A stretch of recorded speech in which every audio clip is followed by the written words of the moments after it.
Welcome to this week's edition of Flashback Friday, your opportunity to get some good review by listening to episodes from the past that Jason has handpicked to help you today in the present and propel you into the future. Enjoy.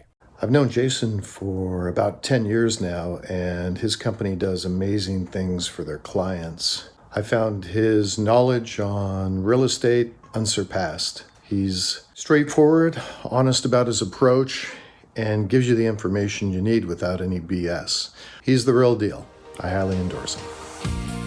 Welcome to the Creating Wealth Show with Jason Hartman. You're about to learn a new slant on investing, some exciting techniques, and fresh new approaches to the world's most historically proven asset class that will enable you to create more wealth and freedom than you ever thought possible. Jason is a genuine self-made multimillionaire who's actually been there and done it. He's a successful investor, lender, developer, and entrepreneur who's owned properties in 11 states, had hundreds of tenants, and been involved in thousands of real estate transactions. This program will help you follow in Jason's footsteps on the road to your financial independence day.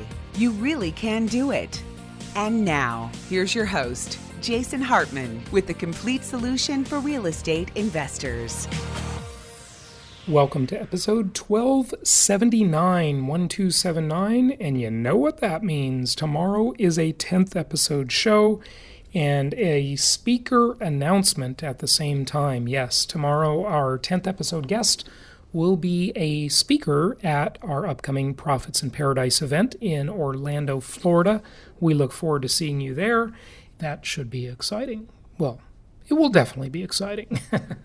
Okay, so we'll get to that tomorrow. But today we have a returning guest back on the show, and she has some interesting insights into the world of banking and the economy in general, and that is Ellen Brown, and she'll be with us in just a moment. I think it's maybe the fourth time she's been on the show over the years, and it's good to have her back, so we'll have her here in just a moment. But you know, last week when I was dodging Hurricane Dorian, my first hurricane, I kind of had this morbid curiosity where I wanted to actually experience a hurricane because I heard that it was a pretty amazing natural phenomenon.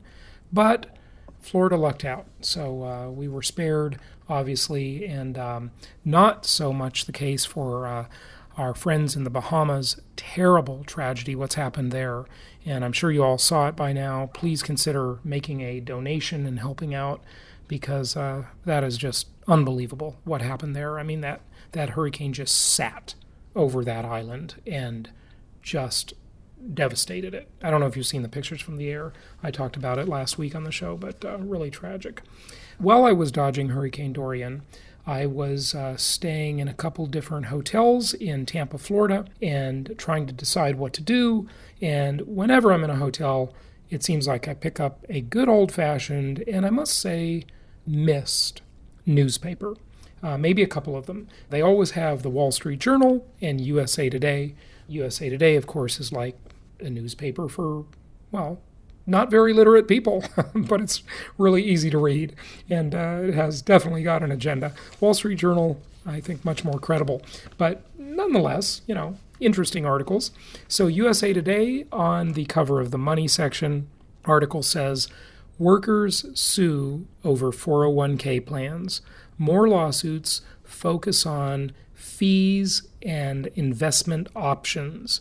And, you know, there are so many benefits of getting out of the rat race. This is another one of so many, and that is that you don't have to be beholden to your employer's graft and corruption in managing your 401k plan. And it may not be your employer's graft and corruption. It may be the investment company they chose to manage that 401k plan. But you open this up and it says excessive fees are a common complaint and subject of litigation.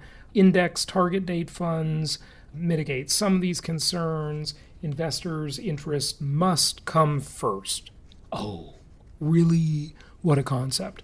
It ain't never going to happen with the Wall Street crowd, folks. It's never going to happen. So don't count on it. Don't count on it. Wall Street is the modern version of organized crime, which, by the way, I want to make a point about that. I've been thinking about this a lot lately. You know how I always talk about You can't hear the dogs that don't bark. You can't hear the dogs that don't bark. And guess what dog isn't barking now? In fact, the silence is deafening. The silence is deafening. So Wall Street has been going pretty well lately. Overall, in the macro picture, of course, it has its ups and downs and its scandals, and the overall economy is going really well. So, hey, Wall Street follows along, right? But no one's asking this question except yours truly, and now all of you will ask this question too. I hope. How much better would it be if all of the insiders weren't skimming the cream off the top? If all of the insiders didn't have their hands in the investment returns of the public, of Joe America investor, if all of the insiders weren't skimming the profits off the top and doing what I talk about in commandment number 3, thou shalt maintain control. Of course, thou shalt maintain control because, number 1, you leave yourself susceptible of the 3 problems. You might be investing with a crook. You might be investing with an idiot. That's number 2. And number 3, assuming you're investing with someone who is honest and competent, they take a huge management fee off the top for managing the deal. And that could be the investment firm, the investment advisor. It could be the mutual fund manager.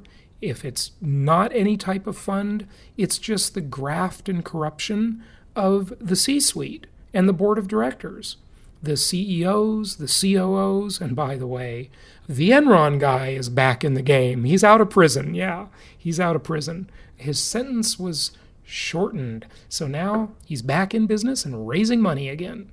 Wow. How short our memories are. We got a show coming up where we're going to talk about that one. Got a lot to say on that. More to come. Not today. But they're skimming the profits off the top. I mean, look at the fiasco going on with WeWork. You following the potential IPO of WeWork, the co-working office space company? Peloton, I told you about recently. It's just amazing. And a lot of the graft and corruption is legalized graft and corruption. But, you know, if we have any moral compass, we know what's fair and what's not for people to take.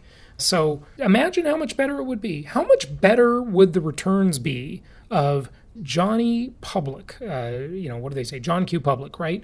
How much better would their returns be, even though they've been good, right? They've been up, if you didn't have all these middlemen, all these people skimming the profits off the top. Welcome to this week's edition of Flashback Friday, your opportunity to get some good review by listening to episodes from the past that Jason has handpicked to help you today in the present and propel you into the future. Enjoy. How much better would they be? No one will ever know. No one will ever know because there will be no analysis done on that topic, because who would be analyzing it? Moody's? Oh, remember Moody's and the subprime crisis and that scandal? It's just all over the place. But notwithstanding all of that, the United States has always been seen as the Brinks truck of the world. So on the front page of the Wall Street Journal Business and Finance section a few days ago, U.S. assets see a rush of foreign investors. Overseas buyers piled nearly $64 billion into American stocks and bonds in just 1 month. So, America, the safe place to invest. Now, it doesn't say what they piled into real estate because we know how much foreign investors love American real estate. That's not what they're discussing in the article. But the point being that the U.S., very low political risk, very safe place to store one's money. And that's why it's so attractive to upper middle class and wealthy investors around the world. Workers under 35 say they're content with their pay. Wow. That's a surprise. The millennial workers are content with their pay. Now, I wonder if this has any relationship to the popular easing of marijuana laws. Yeah, that's been my theory for a while. If you want to make a population content and easy to manipulate, hey, if they're stoned, they're not going to bug you too much, right? So I guess they're content and happy with their pay.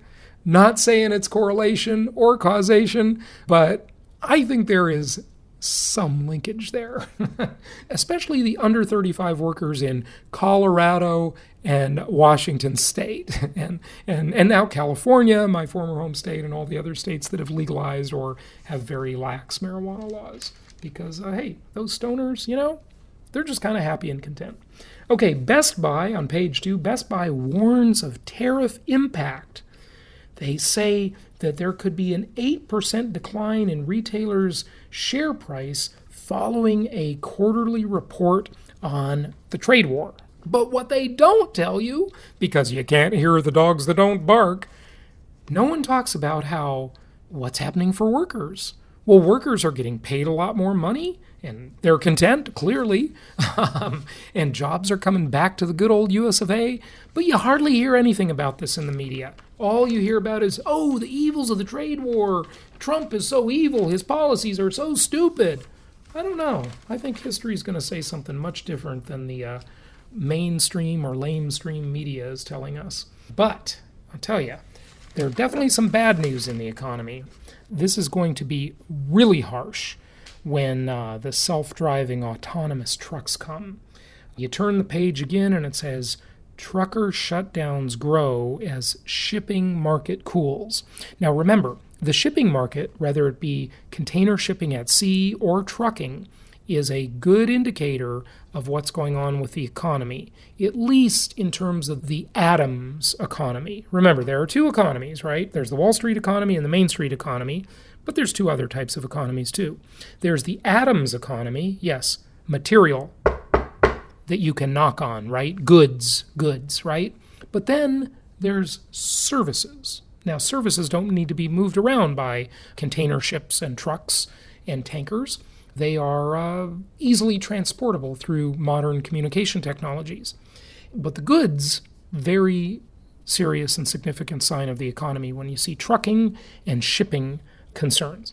So this article says, trucking companies' failures are rising as faltering freight demand exposes operators unprepared for a downturn after last year's red-hot shipping market. Approximately 640 carriers went out of business in the first half of 2019, up from 175 for the same period last year, more than double the total of trucker failures in 2018, according to transportation industry data firm Broughton Capital LLC. So the truckers are definitely having problems, and that is going to be significantly worsened when the automation really hits that industry. Transportation, one of the biggest industries in the entire world, whether it be big major trucking, container shipping, or ride sharing or taxis, or UPS and FedEx deliveries, all sorts of things are in for a massive disruption with the autonomous vehicle that is coming our way quickly. Anyway, let's get to our guest, Ellen Brown, and see what she has to say. It's my pleasure to welcome a returning guest back to the show, and that is Ellen Brown. Her most recent book, out of the 13 that she's published, is entitled Banking on the People, Democratizing Money in the Digital Age. Prior episodes, we talked about the public bank solution with her and web of debt. Ellen, welcome back. How are you? Thanks. I'm fine. How about you? Good. Where are you located? Los Angeles at the moment. My old hometown. I always like to give our listeners a sense of geography. So, Banking on the People, your most recent book, and then the Fed and using QE, Quantitative Easing, as a policy tool. Let's kind of dive into those topics. Where would you like to start? Well, that's an interesting subject at the moment because the central banks globally have been doing quantitative easing, which is like people think that means just printing money, but that's not really what they're doing. What they're really doing is printing reserves, which they then buy assets off the books of banks with. So it's not money that gets into the real economy. But what I write about is that we need that money and we need it in the real economy. And that is a great policy tool, but it needs to be altered a bit so that it serves us and doesn't just serve the banks. Now, is quantitative easing, when people hear about QE in the news media, and there's sure been a lot of it in the last 10 years, when they hear that, they think usually, if they kind of know the game, that it means creating money, right? Increasing the money supply. And is that done, as you said before, just by creating electronic money or printing money, or is it also by lending money and easing reserve ratios and things like that? Just kind of define QE for the listeners, if you would. Well, the way they have done quantitative easing, the term was actually invented by Richard Werner in the late 1990s when he was advising the Japanese, and he said what they needed to do was quantitative easing, which would be to expand the money supply. But what he was recommending was to have the government actually borrow directly from banks, and that this would expand the money supply because all of our money is actually created, or virtually most of our money today is created by banks when they make loans. But that's not what they did. That's not the quantitative easing that they did, and we've followed the Japanese lead. What they did instead was that the central bank created reserves. It all gets very complicated, but there are really two money systems. We've got two money systems going, and they don't flow into each other. So banks have their money system, which is they bank at the central bank. And when they deposit money, they get reserves, and when they borrow money, they are debited reserves. So reserves are the money created by the central bank, but they only go to banks, and they're only allowed to go to banks. In other words, the way our rules are written right now, the central bank can't just create money and hand it over to the government or do something useful like, make loans to real people or small businesses or Right. to state governments, something like that. All those things would be very useful, and that's what I think they should do. But in order for them to be able to do that, Congress would have to change the rules a bit. But they could. They're always changing the Federal Reserve Act. Like in 2010, the Dodd-Frank Act changed the Federal Reserve Act. They're always modifying it. So there's no reason they couldn't. But I think maybe they don't even understand that they need to. There's a lot of talk about modern monetary theory lately. We've done some shows on MMT, and they've been somewhat controversial, but go ahead. Yeah. Well, so their argument is that whenever the government spends, it creates money because it borrows from the Fed, but it can't. And not the way the rules are written right now. It's not allowed to sell bonds directly to the Fed, and it's not allowed to write an overdraft on its account. It has to have the money before it can spend it. So right now, when the government spends, it goes into debt. It does not create new money. But it should. It could, and it should. But Congress should change the rules to allow the government to be funded directly from the central bank. Other countries do that, like in China. The central bank is part of the government, and so it's there to serve the government. But 80% of the Chinese banks are also owned by the government. So they don't even really need their central bank to create money. They can use their government-owned banks to create money in the form of loans. So like they might make a loan for, say, high-speed rail, and then the loan would be paid back with the profits from the railroad, that type of thing. Let's just distill this down for a second, though. We've talked many times over the years on the very esoteric concept, and I don't mean you and I, but we have to some extent too, but on the show, about how money is lent into existence. It's a really weird concept. It's very hard to get your head around.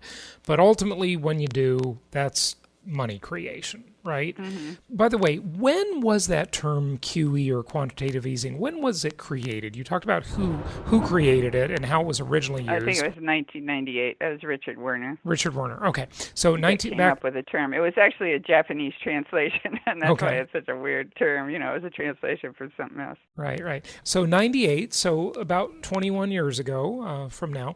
You're saying what happens is that isn't really trickling down into the general economy. It's sort of up in the banker economy, but not in the Main Street economy, if you will. Right. And so if you assume, as we now know, we used it when I wrote Web of Debt in 2007, that's what I was basically writing about, is banks create money. And that was a very controversial thing then. But in 2014, the Bank of England actually came out and said it. Before that, the Federal Reserve had said it in an obscure publication, Modern Money Mechanics. But anyway, so in 2014, the Bank of England came out and said contrary to popular belief, banks are not merely intermediaries that take in money and lend it out again. Banks actually create money when they make loans. They create deposits when they make loans. And of course, deposits are counted in the money supply. So that's where our money comes from. So right now, quantitative easing involves the Federal Reserve creating reserves, buying up assets from the books of banks. So QE1, quantitative easing 1, the first round involved buying up toxic mortgage-backed securities off the books of banks, and toxic in the sense that there was no market for them. And because they were sitting there in the books of banks, they couldn't make more loans because their ability was all used up with these loans. So the Fed bought those and gave the banks reserves. Well, this allowed them supposedly to make more loans. But they didn't actually make more loans, or not substantially. It did clean up their books, so it helped the banks. But to the extent that they made more loans, it tended to be in real estate, which is an asset, an existing asset. So it's sort of a speculative investment into the stock market, another speculative investment. In other words, this was not money that went into the local economy. Meanwhile, you have local economies that get their money from local banks, and banks create the principal, but they don't create the interest when they make a loan. So debt always grows faster than the money supply, and that means you need some more money in the local economy regularly in order to fill that gap between debt and the money available to repay it. And the quantitative easing money does not go into the local economy, it goes into the speculative economy, where it's set up right now. Define, I mean, you use those words maybe a little different than most people do. You call it the speculative economy, and you say, well, real estate and the stock market are speculative. Now, I would argue that real estate's pretty safe as long as it's not the high-flying real estate, that in the super appreciation and depreciation, we call those the cyclical markets. But in the linear markets, seems pretty reasonable and not too speculative to me, but it's not too exciting either. We divide it up that way, but what do you mean? I think you mean it differently, though, Ellen, than an investor would look at it. Yeah, I didn't mean that as a criticism. Yeah. No, it's okay. That's okay. The point of it is, if you buy existing real estate, well, I suppose you might buy it to live in, but typically you buy it in order to sell it to someone at a higher price. Or if you buy stock, typically it's not because you love this company and you want to help it grow and all that stuff. I mean, you're jumping in and out because you got some hot tip or whatever. I mean, you expect to make more money. You'll sell it for more later. But the point is that money is not going into the productive economy. Like even when you buy stock, that money does not go to the company. It goes to the last holder of the stock. The only money that goes to the company is the original IPO, the original initial public offering of the company.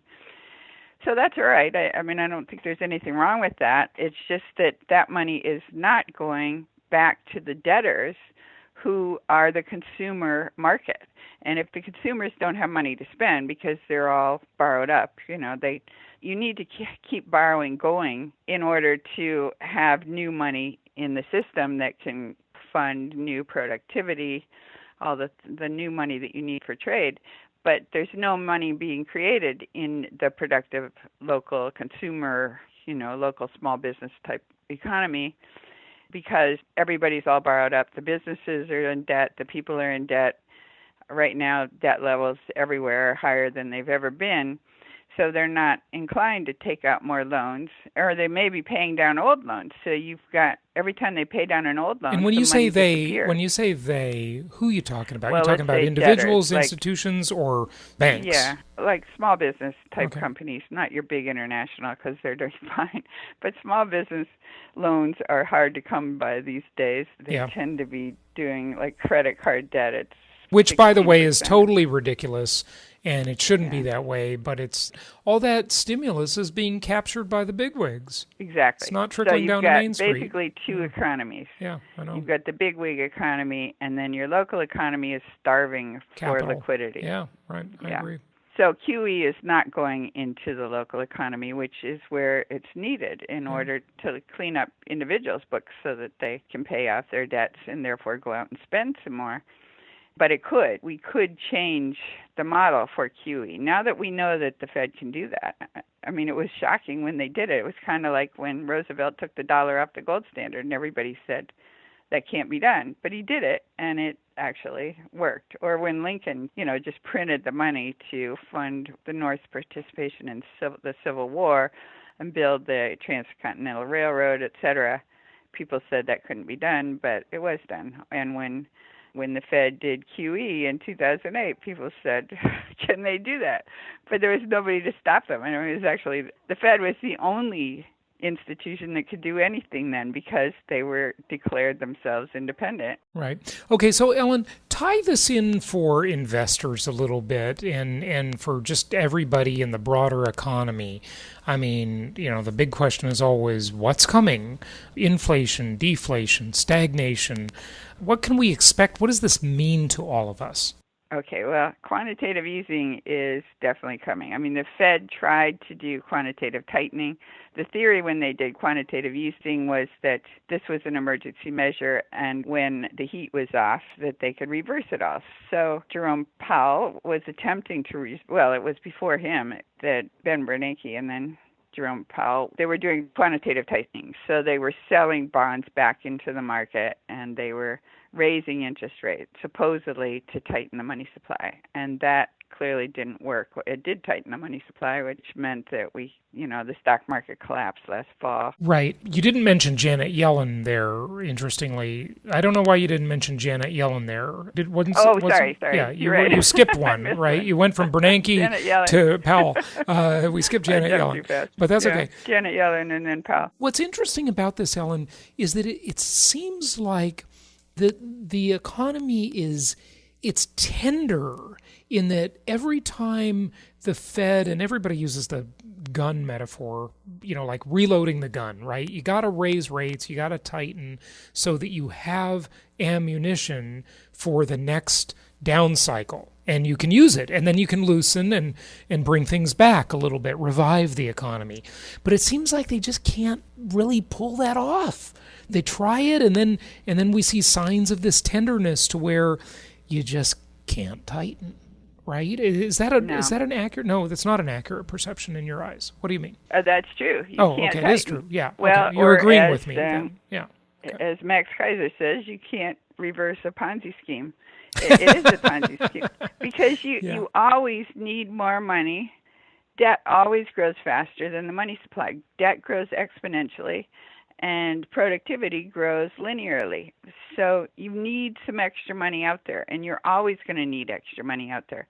And it's not going to hurt to put extra money out there. Why does debt grow exponentially? Just because governments spend too much, or what? Yeah. Because the interest. Yeah. So you've got debt plus interest.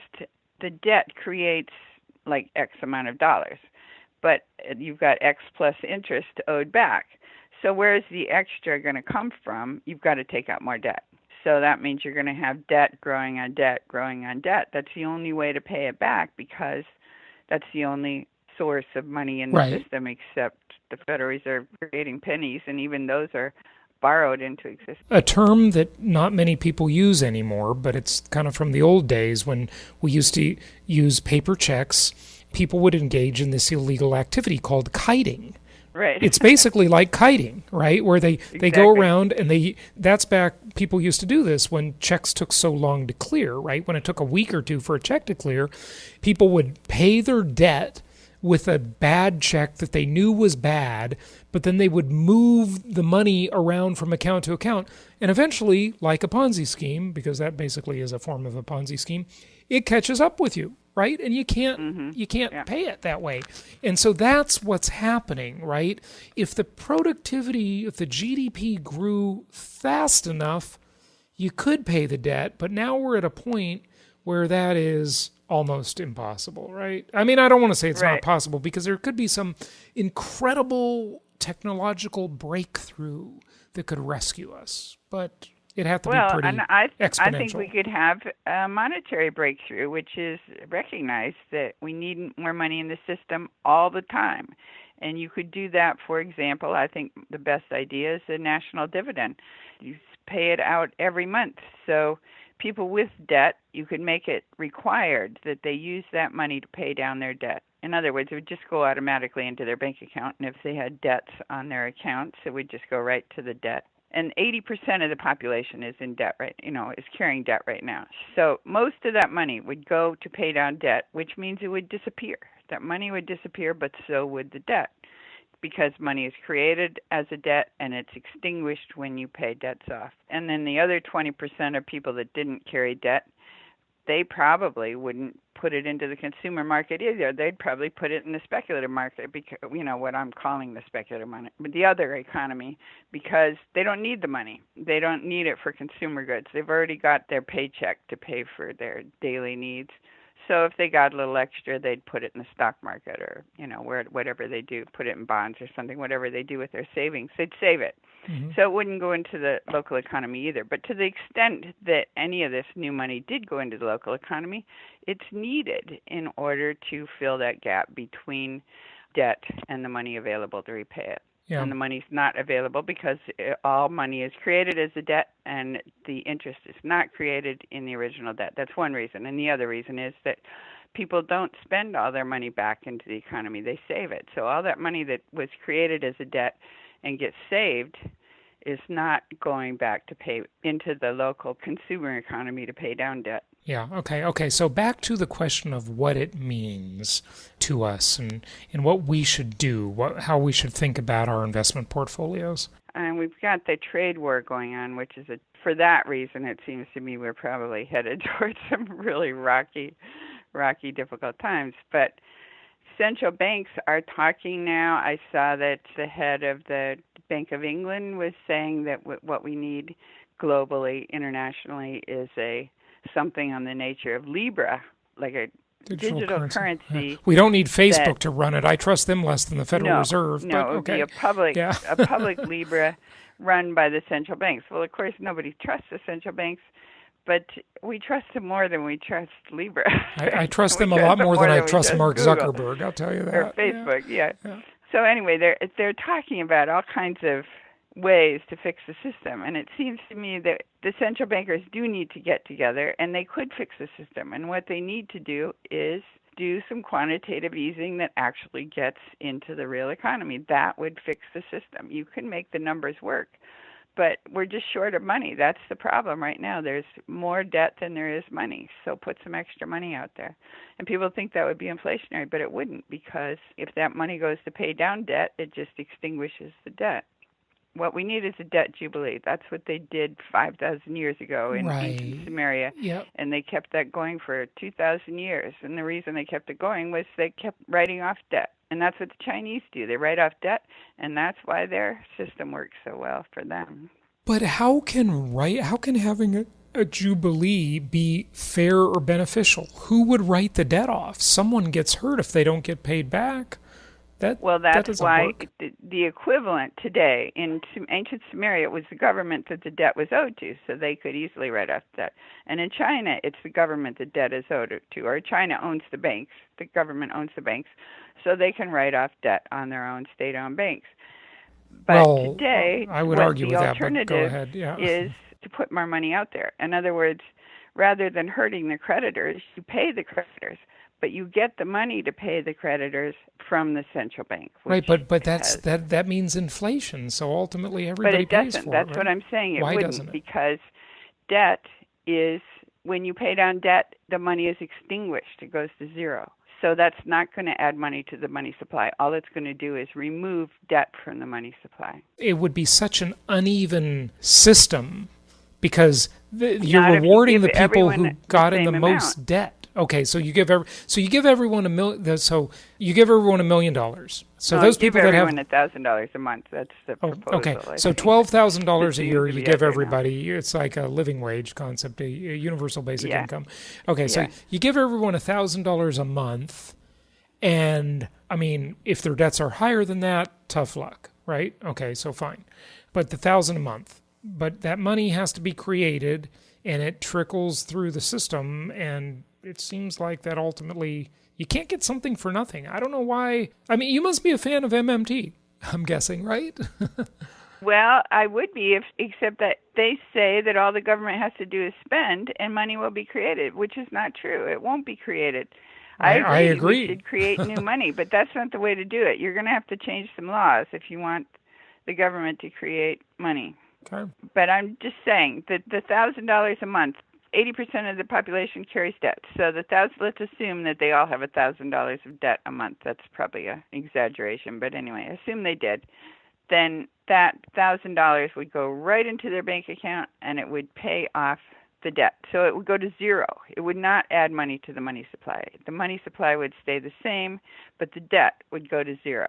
You see what I mean? Yeah, it would be uneven and it wouldn't be fair, but it seems like that would trickle through the system and it would cause inflation. I mean, I don't know. If people pay their debts off, then they have more money to spend and there's more money chasing a limited supply of goods and services, and that's inflation, right? So this is, but it that's seems the idealistic. thing. We need some more money out there. It's because people aren't spending that businesses aren't producing. They don't have customers. So why should they bother to take out loans and build bigger factories? But they would have customers if the customers weren't so heavily in debt, particularly young people, who are now heavily in debt with student loans.